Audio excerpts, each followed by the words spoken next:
We are really lucky today that we have a special guest that took the time to come out to encourage us, to listen to us, to respect us as women, always balancing and doing extraordinary things. I'd like to introduce our illustrious mayor, Kathleen Keith.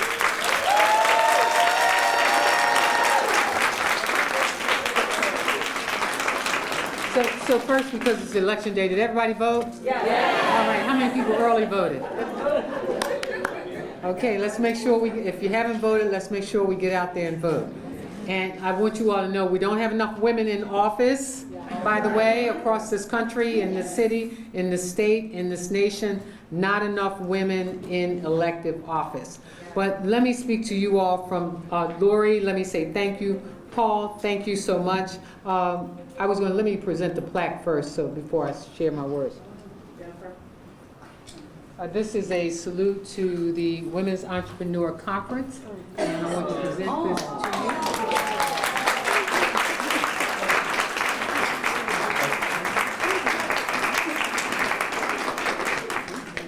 you. Thank you. So I just wanted to share a few things with you all because I think I've been in business, I feel like almost all my life. Because I never forget my dad asking me what did I want to be when I grew up, and I said in charge. And he said, then you need to own your own business. And that was just it. I mean, never said exactly how to get there, what you need to learn, what you need to know. I'm one of 7 children and had my mother and father all of my adult life. Very strict parents, thank God for strict parents, but taught us right from wrong and how to live a productive life because they were very productive parents. And I tell people if they were poor, you couldn't tell me because I wouldn't know. Because there wasn't anything that we didn't get that we thought we needed or anything that we asked for that we didn't get within reason. I remember when wrap skirts came out and I saw someone with one and I told my mother about it. She said, go around to the dressmaker, she'll make it for you. But then all my other 4 sisters got them too. My mother really used to like to dress us all alike, and I would say, well, you know, I'm the oldest, can I at least get a different color? But I can tell you that I came here, I'm from Philadelphia. I came here to Baltimore to go to Morgan State University. And I tell people this is where I grew up. This is where I became an adult. This is where I really came into my own. And I thank God every day that I get to do this work on behalf of all of you. I started out early in business. I started a small business as a public relations and marketing company. And I'll never forget when I decided to run for city council, I used to raise money for other candidates, Kwesi Mfume being one of those candidates. And people would ask me, who are you going to raise money for? And it was a 4th district city council seat. They said, it's in your district. I said, well, I can do that for me. Why not me? And so I raised money, and I never forget someone asking me how much would I raise, and I said I'm going to raise $65,000 for that seat, and they said you're going to win, and I did. Of course, I've lost some races along the way, but I can tell you the value, and this is a value for business as well, is that we learn. We should always learn something in every venture and opportunity that comes before us. Even in our losses, there are lessons to be learned. And so I was in the public relations business. I kept on doing marketing, public relations, even as a city council person. I've written, I think I'm on my 5th children's book. I do books for healthy lifestyles for our young people. I've done a poetry book because I just like to write and I like to share thoughts and ideas. But I also like to create the big picture. I always try to figure out what it is that I can do to change the landscape. And I don't know if many of you were around when the Fish Out of Water project came about with the big fish all over town. And someone had come to me and said, can we do something like this in Baltimore? And I said, why not? And they said, well, you know, it's the aquariums, one of their anniversaries was coming up. And I said, ooh, fish, Pisces, that's me. Sure we can. And fellow Pisces. And so no idea about how to go about the business of doing it, but I always tell people I look at things from the finish line and then take it all the way back to how to get started. And so what I did was I sat down and talked with the woman who was a volunteer at the aquarium and said, so what are we trying to do? She said, have you seen the cows in Chicago? Yes, we can do that here in Baltimore. And so I put together the elements of what that would look like. And we did a model of what the fish would look like. And then I said, let me go talk to the mayor at that time, Martin O'Malley, and see what his thoughts would be. And so I told him, I said, what we're going to do is we're going to put these big fish all over the city. They're going to put smiles on the people, on the faces of people. And in Martin O'Malley fashion, he said, okay. And so when I walked out of the office, I said, he said, okay, no money, but okay. So what I did was I contacted the Able Foundation, Bob Embry, and I said, I need $100,000 to jumpstart this project. And so I said, the mayor wants it. He said, okay.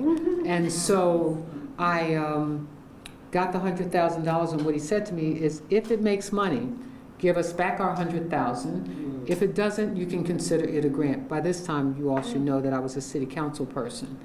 And so I raised an additional, pulled together a team of folk and raised $350,000 to create something like 200 fish all across the city. Some of you may or may not have gotten a chance to see them. And then we pulled them back in. What we actually did was we leased the fish to companies and corporations around the city. And I'll never forget David Cordish saying to me, I thought I owned it. No, you don't. So we pulled them back in, and then we auctioned them off. And we auctioned them off, and we raised $1 million and wired classrooms and provided instruments for our children. Oh, wow. So it was a wonderful venture.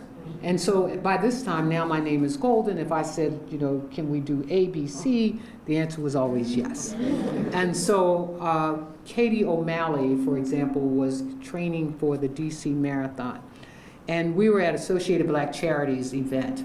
And I said to Katie, I said, what are you training for? And she says, I'm training for, I think it was DC or the Marine Corps Marathon. I said, I said, the city needs its own marathon. I said, let me walk over here with me to Martin, and let me just tell him the city needs its own marathon. So I walk over to him, I said, the city needs its own marathon, and he says, okay, Martin O'Malley style, okay. So again, I assembled a team of folk, and our first race was 6,600 people who came from all across the country. And today it's 25,000 people, plus it has about a $40 million impact on the city. Always trying to think about the big idea. You know, how do you infuse, impact? And the concept was to provide additional funding for Baltimore Reads, which was an organization in the city, because what I had learned was that 38% of the population of Baltimore City did not read above the 8th grade level. Wow. And it is still a problem in our city, and it's something that we must continue to address. I say this to say to you all that business can be fun. It's a lot of work. And I have to share with you one of my other businesses that I created. I was teaching at Morgan State University, and I was teaching a marketing class. And I had my class do a survey of the Baltimore community. And more importantly, focusing in on the African American community. What I wanted to ascertain from the survey was, what was the opinion of African Americans among African Americans and people in the community? And I can tell you that when I pulled the survey back in, did an analysis of the survey, there was just such a negative opinion about our community, the African American community. You know, when you said crime, people would attach that to the African American community. If you said poor, they would attach that to the African American community. If you would say homelessness, they would attach it to the African American community. But I had come from knowing people inside of the African American community who were business people, who were doctors, who were lawyers, and I was saying, well, why does this kind of opinion exist? And at the same time, Ontario Piatella, who was a reporter for the Sun Papers, was doing a story on old black power and potential power in the city. Now, I'm teaching at Morgan, And this was before city council days. And he walked up to me and he said, I've been looking for you. But one of the things I used to do was get involved in every group or organization that was trying to do something that would change the paradigm for African Americans specifically in this community. An organization called HUB, Help Unite Baltimore, helped create the President's Roundtable, a group of African American businesses focusing in on changing the community. And so he said to me, I'm looking for you because I keep asking folks, give me the name of one black female that could potentially, and believe me, this was almost 25 years ago, 30 years ago, could potentially have power in the city. And I'm like, I'm teaching. I just finished the survey, by the way, and I went on to tell him, I said, I'm trying to figure out what do I do with this information. And I said, I was thinking about a newspaper. He said, well, there's the Afro. I said, but there's Time and Newsweek. Nobody says there's, you can't have more than one. I said, at that time we had 2 daily newspapers, so why do we just have to have one? I said, I want to focus on creating this positive image of the African American community. And so for 7 years, with no knowledge of the newspaper business, I mean absolutely none, I pulled together people in the communities and neighborhoods and folks and said, help me do this publication. And so we did this weekly publication. We had about a 10, 15,000 circulation. Almost every black business in the city would advertise in it. And I literally would go from Westminster, sometimes down to the Eastern Shore to get our paper published. By the time I would drive back with the papers, sometimes I would be sitting in my car, asleep, and the owner of one of the largest supermarkets, Super Pride, would knock on my window and say, hey, get up. Get those newspapers out. You got my ad in there. And then I began to think of myself as the ambassador for Baltimore. So, Deborah, if you were new to Baltimore, you might get a call from me and I say, hi, this is Catherine Pugh. I'm publisher of African American News and World Report. I just want to welcome you to Baltimore. So then came the era of Reg Murphy, publisher of the Baltimore Sun. And I picked up the phone and I said, Reg Murphy, this is Catherine Pugh, publisher of African American News and World Report. I'd just like to welcome you to Baltimore. Have you ever been on the phone and you called somebody, either they weren't expecting that call or they had a list of people that they were supposed to be in contact with and you were not on that list? So I kind of got that feeling, but he was very polite. And he says, well, Catherine, thank you for the call. Perhaps we'll have tea one day. And as he said that, his secretary came in. Her name was Emma Jean. And she said, Reg, your guests are here. He says, Emma Jean, I'll be right with them. He said, thank you, Catherine, and hung up the phone. I picked up the phone. I said, Emma Jean.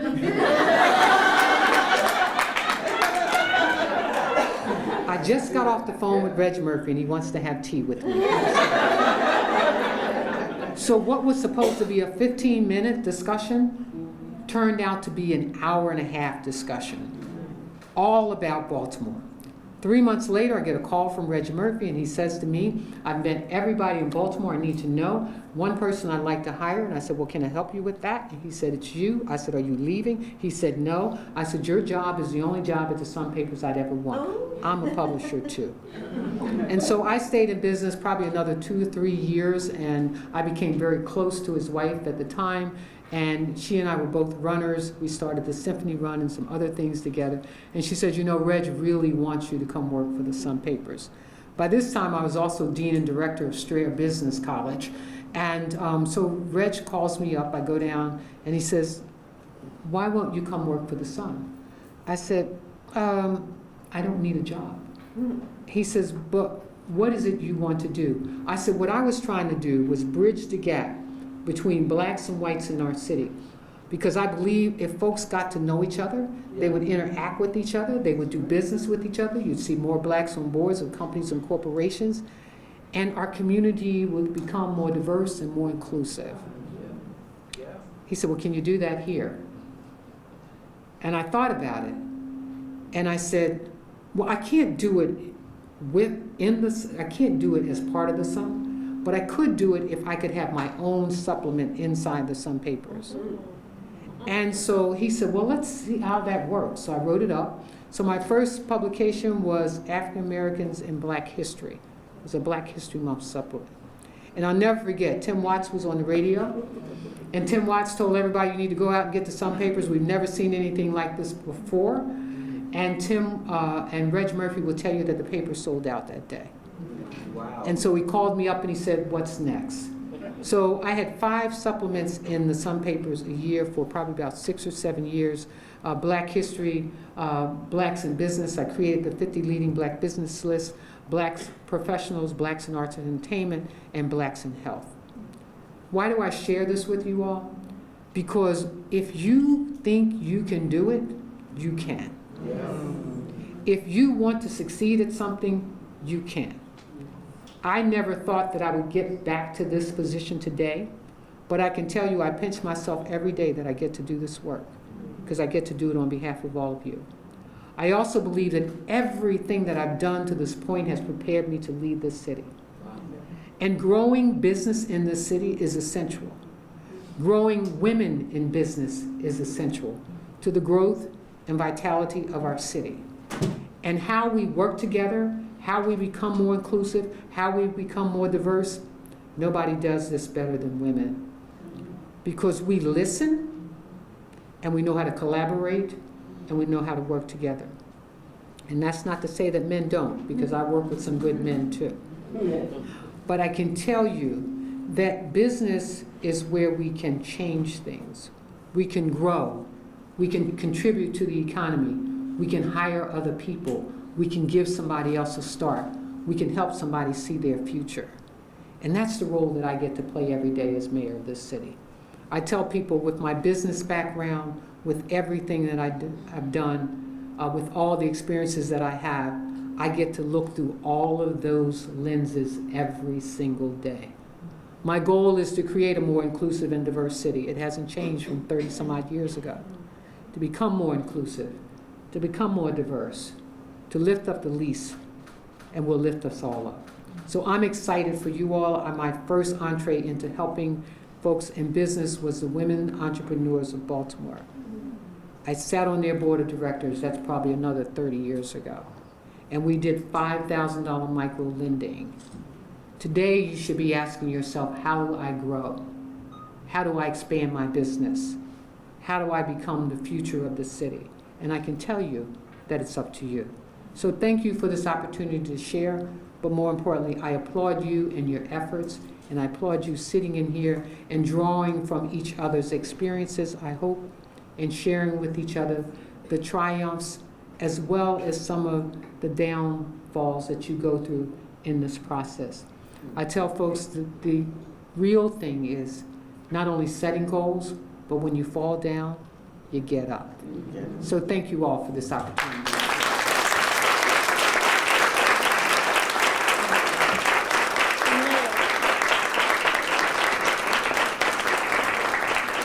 I just want to share one thing that my grandmother used to tell me that keeps me going. If you keep sewing, you're going to make something. That's right. So I guess we're all on that same page. Thank you for taking the time today on this busy election day. Thank you. Thank you. Thank you all.